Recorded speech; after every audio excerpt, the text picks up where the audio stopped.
बहुत समय पहले की बात है, हिमालय के जंगलों में एक बहुत ताकतवर शेर रहता था। एक दिन उसने बारहसिंगे का शिकार किया और खाने के बाद अपनी गुफा को लौटने लगा।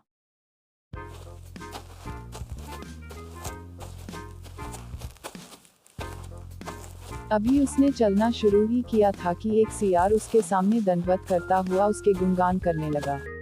उसे देख शेर ने पूछा, अरे, तुम ये क्या कर रहे हो? हे जंगल के राजा, मैं आपका सेवक बनकर अपना जीवन धन्य करना चाहता हूँ। कृपया मुझे अपनी शरण में ले लीजिए और अपनी सेवा करने का अवसर प्रदान कीजिए। सियार बोला।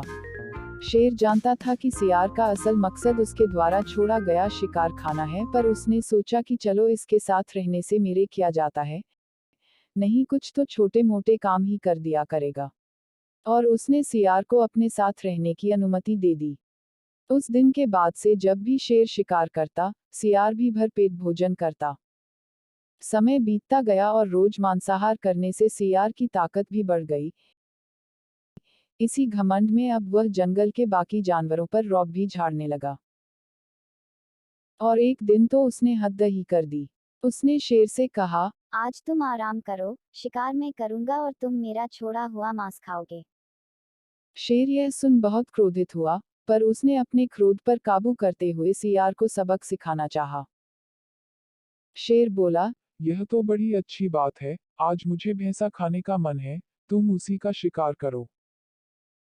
सियार तुरंत भैंसों के झुंड की तरफ निकल पड़ा और दौड़ते हुए एक बड़े से भैंसे पर झपटा। भैंसा सतर्क था, उसने तुरंत अपनी सींग घुमाए और सियार को दूर झटक दिया। सियार की कमर टूट गई और वह किसी तरह घिसटते हुए शेर के पास वापस पहुंचा। क्या हुआ, भैंसा कहाँ है? शेर बोला, हुजूर, मुझे क्षमा कीजिए, मैं बहक गया था और खुद को आपके बराबर समझने लगा था।